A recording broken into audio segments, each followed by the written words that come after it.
آپ اور ہم مسلمان ہیں اور ہمارا تعارف اہل سنت والجماعت ہے۔ باقی مذہب کے دلائل اپنی جگہ، لیکن کوئی ہم سے پوچھے کہ خود کو مسلمان کہہ لو، بات ختم ہو جائے گی، اہل سنت والجماعت کہنے کی ضرورت کیا ہے؟ پہلے میں اس بات پہ آپ کی خدمت میں دلیل پیش کرتا ہوں کہ ہم اہل سنت کیوں ہیں، اہل سنت کا معنی کیا ہے، اور خود کو اہل سنت والجماعت کس کا دیا ہوا لقب سے ملقب کر کے کہتے ہیں۔ توجہ رکھنا بھائی، اس میں شک نہیں ہے کہ ہمارا نام مسلمان ہے۔ قرآن کریم نے ہوا سماکم المسلمین کہہ کر ہمارا نام مسلمان رکھا ہے، لیکن مسئلہ یہ ہے اب کچھ لوگ خود کو مسلمان کہہ کر اسلام کے خلاف کوئی ترتیب رکھیں تو پہچان کی بھی کوئی طریقہ کار ہے یا نہیں ہے؟ تو ہے۔ اسلام لاوارث نہیں ہے۔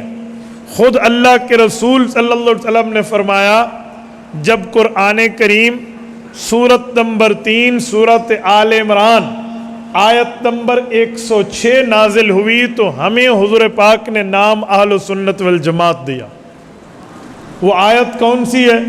چوتھے پارے کا دوسرا صفحہ اٹھائیں، رب کریم فرماتے ہیں یوم تبیض وجوہ وتسود وجوہ، قیامت کا دن ہوگا، کچھ لوگوں کے چہرے کالے پڑ جائیں گے، کچھ کے چمکتے رہیں گے۔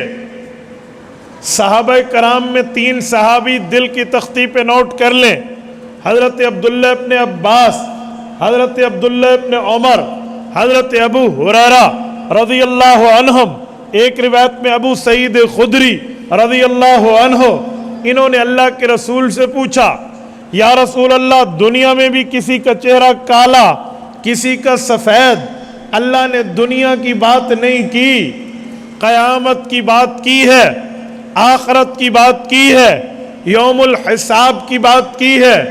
ادھر کالے رنگ سے کیا مراد ہے، سفید رنگ سے کیا مراد ہے؟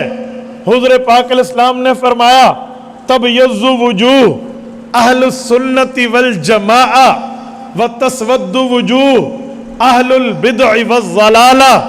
میرے صحابی یہ حدیث یاد کر لے، جس کے چہرے قیامت میں کالے ہو جائیں گے وہ عقیدے کی اندر کی تاریکی ہوگی، جن کے چہرے سفید ہوں گے وہ عقیدے کے اندر کی روشنی ہوگی، جن کے چہرے سیاہ ہوں گے ہم اہل البدع والضلالہ، وہ عقیدے میں اور عمل میں بدعتی ہوں گے، سنت سے ہٹے ہوئے ہوں گے، طریقہ نبوی سے الگ طریقہ اپنائے ہوں گے، اور جن کے چہرے سفید ہوں گے ہم اہل السنت والجماعہ، وہ اہل سنت والجماعت ہوں گے۔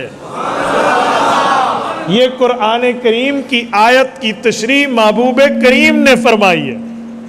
حضور اقدس صلی اللہ علیہ وسلم نے یہ نام ہمیں دیا ہے۔ ہم کسی پیر فقیر، کسی مولوی، عالم، مفتی، محدث و مفسر و فقیہ کا نام لیے ہوئے نہیں بیٹھے، ہم امام الانبیاء کا نام لے کر بیٹھے۔ تو یہ نام ہمیں ہمارے نبی نے دیا ہے، ایک بات۔ دوسری بات، اب اہل السنت والجماعہ کیا مطلب؟ لفظی ترجمہ تو ہے سنت والے، والجماعت جماعت والے۔ کوئی کون سی جماعت مراد ہے؟ کوئی مذہبی، کوئی سیاسی، کوئی سماجی، کوئی فلاحی؟ کیا مراد ہے؟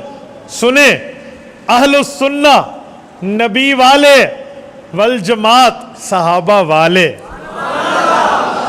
سمجھیں، جماعت سے مراد جماعت مصطفیٰ، جماعت سے مراد جماعت پیغمبر، جماعت سے مراد جماعت صحابہ، نبی والے اور صحابہ والے۔ عربی بنتی ہے اہل سنت والجماعت۔